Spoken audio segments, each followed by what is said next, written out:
Putra Mahkota 2024. Mbah Subowo, dalam prediksi kami sebelumnya mengenai Ahok, ramalan pemenang Pilgub Daerah Khusus Ibu Kota Jakarta 2017. Kali ini kami tidak akan membahas lagi di sini apakah Ahok menang atau kalah dalam putaran kedua pemilihan kepala daerah, pemilihan gubernur daerah khusus Ibu Kota Jakarta 2017.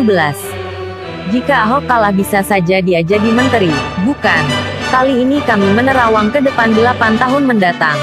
Selepas Jokowi turun panggung, jika ia berhasil memenangkan Pilpres periode kedua tahun 2019 sampai tahun 2024. Prediksi kami Ahok pada 2024 akan maju sebagai Wapres atau Presiden RI ke-8.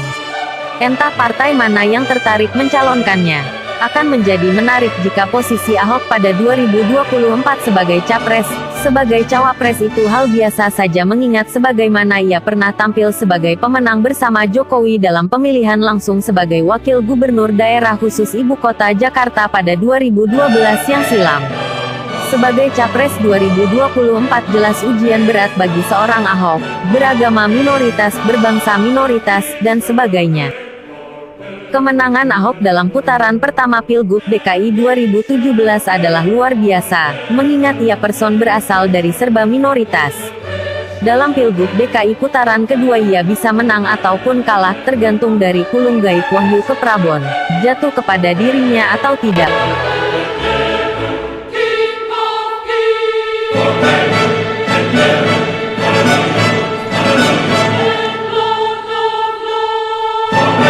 Ngomong-ngomong, kesalahan Ahok selama ini, sebenarnya ia berbicara dengan dialek komunitas Tionghoa, yang serba tajam, dan rasanya bikin sok orang lain.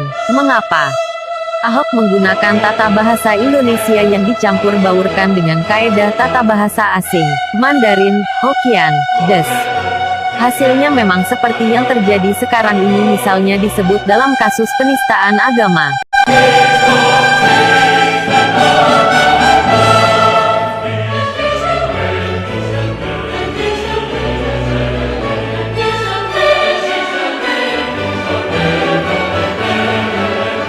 Semua itu terjadi dan itulah akibat dialek campuran bahasa Indonesia yang dicampurkan dengan pola pikir, bahasa, dialek bangsa Tionghoa.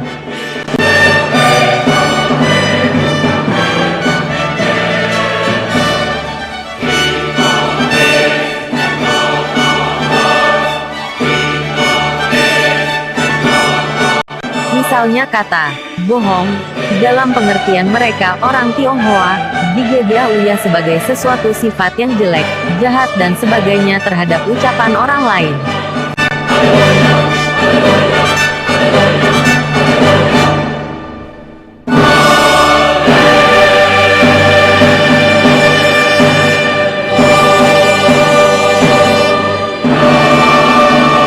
Mereka biasa menggunakan kata bohong untuk menjelaskan sesuatu yang lain dan berbeda, dan pengertian kata bohong itu tentu saja berbeda bagi non-Tionghoa.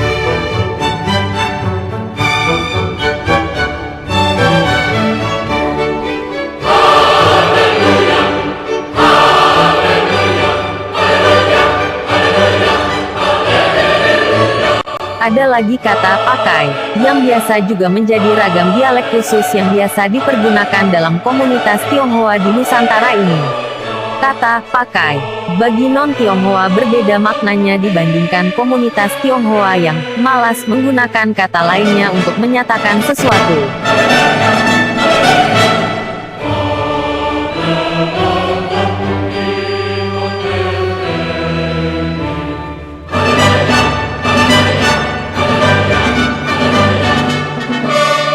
Untuk mengajari orang Tionghoa berbahasa yang benar, memang perlu kesadaran mereka sendiri dengan tidak malas menggunakan kata yang lebih beragam.